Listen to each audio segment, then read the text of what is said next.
It's moving day on Sunday with a full day of racing and championship points on offer. Competitors eager to get underway still have to contend with water on the course and deep rutted out track sections. Oh, when I first ever come over here in old HQ Ute, one my brother drives now, it's the trees got bigger, but back them days you used to be able to just move to the side and just mow a bit of vegetation in and get you around, but now the track has changed as far as, this is the wettest I've ever seen it, as far as water coming back up through the ground. It's really muddy. You can see the mud on the car. It's really bad. It flies into the car, hits you in the head, hits you in the face. Yeah, she's very sandy and very boggy. Like, it's pretty hard going in a 1600 car because you've got to keep on it all the time because you'll get stuck.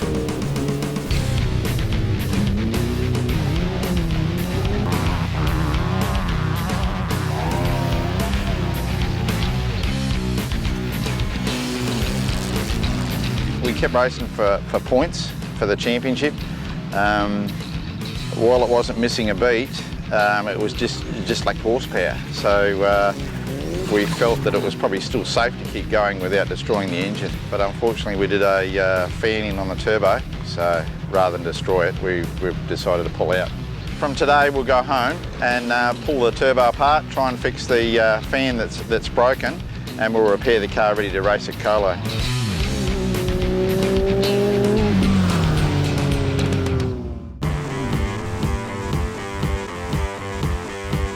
I'm Ian Hill. This is my 1650 Class 2.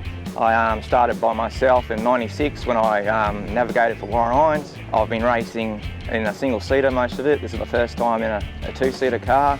I had a few friends who wanted to jump in with me, so I thought, I want to really build an A-arm car. So I spent the last 4 years building this A-arm car. Yeah, this is a brand new, I call them the Hill Brothers Hurricane. It's just a whole new design. That's why it took 4 years to build it. It's all A-arm. It's a different sort of A-arm to normal cars. I run my uni-balls upright, whereas they run their flat, just so I can have a little bit more travel. A bit on the counter-react, it gives you a little less steer, but you don't need much steering in off-road racing. You drive it on the back wheels pretty much. Major mods from my last cars is A-arm front end. It seems to be the way to go these days, and it just makes it a lot more smoother ride, especially up top when you're getting into the high speed and the rough stuff. It just doesn't throw you around as much. It's a lot of work to set it up, but once it's set up and you've got all your jigs, it's not super complicated once you've got it right the first time. Last time I raced here, I think, was in 2001. That was part of the reason why I decided to build an A-arm. It was just the sand here, it throws you around, and I just walked away from that pretty sore and thought, I want to build one of these A-arm cars, and talked about it over the next few years. Then in 2004 I sold the car and started from there. I love the track. When I did the first race here, I think it was '97, it was that badly wet that we raced on the hard track, and I had a ball. The sand sort of slows you up a bit and throws you around a bit, but now it's the opposite. I'm hoping there's more sand with the suspension I've got, so yeah, we'll see how it goes over the weekend.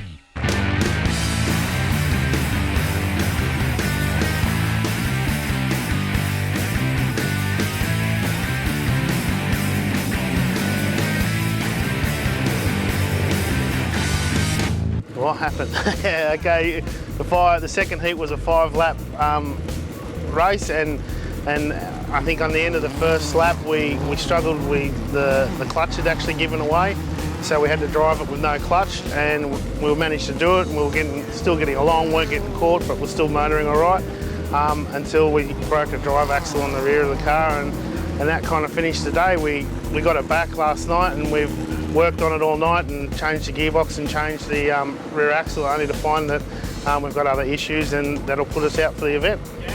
We've broken a back stub axle. The main drive axle that comes out through the brake drum and the hub. Sure off. Bit of fatigue there, I think. We'll get her back to the pits. We've got enough parts there and we'll fix her up and do the last heat. Yep. We're just waiting here until the recovery blokes can tow us back. Once this heat's finished, it's being run now, and that'll get us back to the pits and we'll do our repairs. Probably have it fixed in about 20 minutes, half an hour. We tried to start the car before the second heat and it backfired, and it just wouldn't go. Eventually we found a failed crank angle sensor. It's literally a $100 part that stopped the whole thing.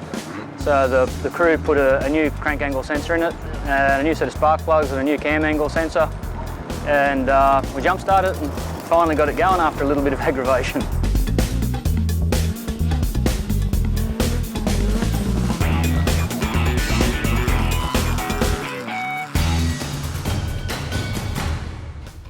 Well, Ray, on behalf of the Sentinel North Coast Sporting Car Club and Nabiac Hotel, we'd like to present you with your ride of a life, mate, in Paul Grant's trophy truck. I'm looking forward to it. Congratulations on winning the ride of your life. I hope you enjoy yourself, Ray. Thank you. Thank you, and thank you, Philip.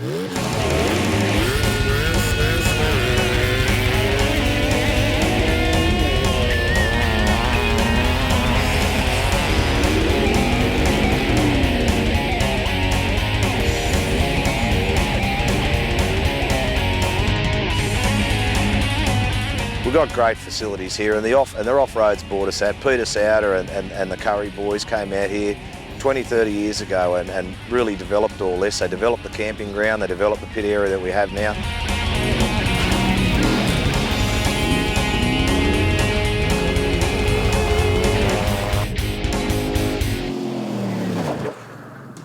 We went out and we took off next to 424 like we have been all weekend. Went out chasing them through the dust and got out the back. Went to go into second gear and blew the gearbox up again, so not real good. The car's going really well. We just finished the last heat. 3 laps, to cut back to 3 laps because of track conditions, and as you can hear on the woof, rain. Don't know where I'm sitting in class, but big thing is I've got to finish for the weekend. That's all that matters after a few dramas we had yesterday. Engine kept cutting in and out and we stopped, but we still finished. I think we ended up in 4th in class. So in the end it was good, and it's looking good for the championship too. So we've got a good set of points. Mate, we finished first in class and first outright. We had a good day. The track sort of came into us. As it got rougher, our car sort of suited the conditions, so yeah, it was really good. Yeah, I'd really like to thank my sister Kylie, brother-in-law Mark, my wife Anna, nephew Jared, and all of the pit crew that sort of plays a part in us going racing. Without them it wouldn't be possible. One that I would really like to mention is my mother. She's not here with us, but I'm sure she's looking down on us and keeping us safe while we're racing.